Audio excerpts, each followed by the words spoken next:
Salut Anaïs, j'espère que tu vas bien.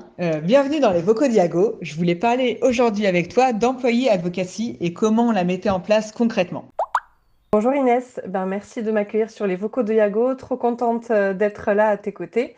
Alors moi c'est Anaïs, effectivement, spécialiste marque employeur et stratégie de communication RH, ex-recruteuse, donc ce sont des sujets qui me passionnent forcément. Et donc l'employé advocacy, c'est vrai, c'est un vrai sujet et justement moi je l'aborde avec mes clients, mais plutôt sous un angle prise en main directe de l'entreprise sur le sujet employé advocacy.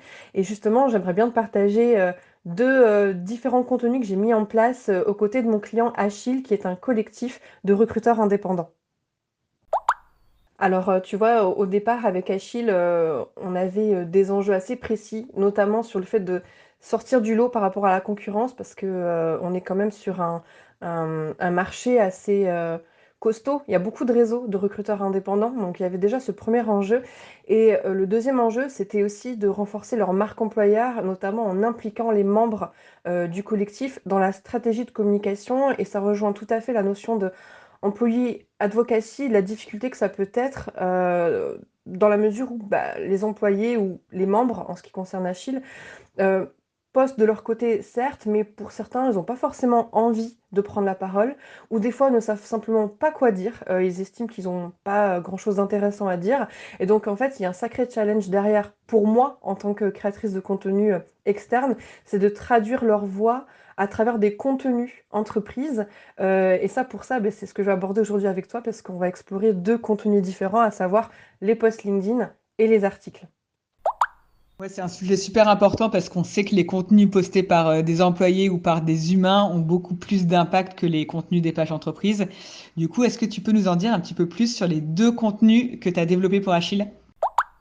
Oui et justement, on rebondit sur cette tendance que tu évoques parce que c'est vrai, on sait à quel point les contenus, qui mettent en avant, les employés de l'entreprise ont beaucoup plus d'impact. Hem et nous, on a décidé de prendre en main cette tendance, mais de l'adapter à notre manière. C'est-à-dire qu'il est question de publier du contenu à travers les différents canaux dont dispose, Achille, mais tout en mettant en avant, ses membres et en les impliquant surtout, c'est ça qui est important. Donc un des premiers formats que l'on explore, c'est le post LinkedIn tout simplement, avec l'idée, tu vois, de casser un peu les codes sur les contenus un peu trop corporate qu'on peut voir sur des pages, entreprises. Là, il est vraiment question de mettre en avant les membres du collectif et donc pour le faire, chaque mois, je vais, lancer un challenge auprès de la team, Achille. Alors eux, ils se font le relais pour moi, mais ils ont leurs propres canaux en interne à travers lesquels ils vont relayer mes challenges. Donc ça va être ce mois-ci on fait un challenge photo, ce mois-ci on fait un challenge anecdote, donc toujours en lien avec le monde du recrutement puisque eux, leur activité tourne autour du recrutement. Il y a vraiment une idée de gamifier et d'impliquer les membres. Et puis voilà, chaque mois, moi je récolte les informations, je récolte les résultats de ces challenges et après je les traduis en post LinkedIn, ce qui donne un contenu déjà vivant et humain parce qu'on a de la photo, on a de l'image qui met en avant les collaborateurs du collectif. Et puis on essaie de viser, enfin j'essaie de viser aussi des messages assez larges. On est sur ce qu'on appelle, tu sais, une stratégie tofu, top of tunnel, parce que pour te donner une illustration, on a fait par exemple un post il y a 2 mois sur la flexibilité où j'ai challengé les membres avec une photo de leur meilleur spot pour travailler, parce que tout le monde travaille en remote avec Achille. Et du coup, ça a donné un post sur la flexibilité, donc sujet très large qui parle à tout le monde. La flexibilité chez Achille, en l'occurrence, donc ça fait du bien aussi à l'image que peut renvoyer Achille, et illustré par les spots préférés de chacun des membres. Et donc là, tout le monde est impliqué et on répond à ce challenge de l'employé advocacy à travers un tel contenu. Ensuite, on a un second format, c'est, un de mes formats chouchous d'ailleurs, c'est l'interview de collaborateurs, sous format, article.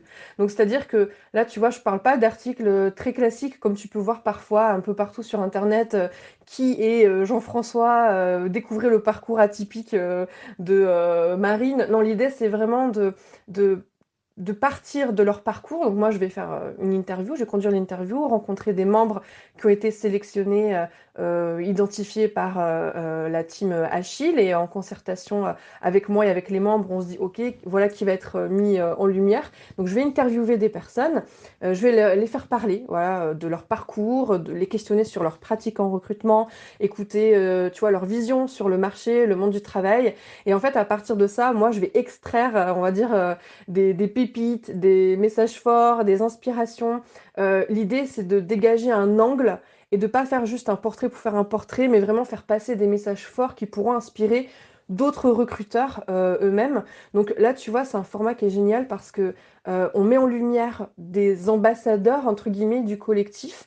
Ça les met en valeur, ils se sentent valorisés parce que souvent on démarre l'interview et ils me disent bah moi j'ai rien d'intéressant à dire, je sais pas trop quoi dire et puis en fait on ressort de l'interview, moi je ressors avec un angle de vue, une mise en lumière du membre et en fait on fait du bien à la fois à la marque employeur, à l'interne d'Achille parce que tout le monde se sent mobilisé, impliqué, valorisé et à la fois à l'externe parce que ça fait passer des messages au travers du collectif et ça c'est un format qui fonctionne bien, qu'on peut même traduire aussi en post. Donc tu vois, on fait au même du recyclage avec ce genre de contenu. Ok, super clair. Est-ce que tu as des résultats à la fois quanti et quali à partager avec nous là suite à ces deux types de contenus?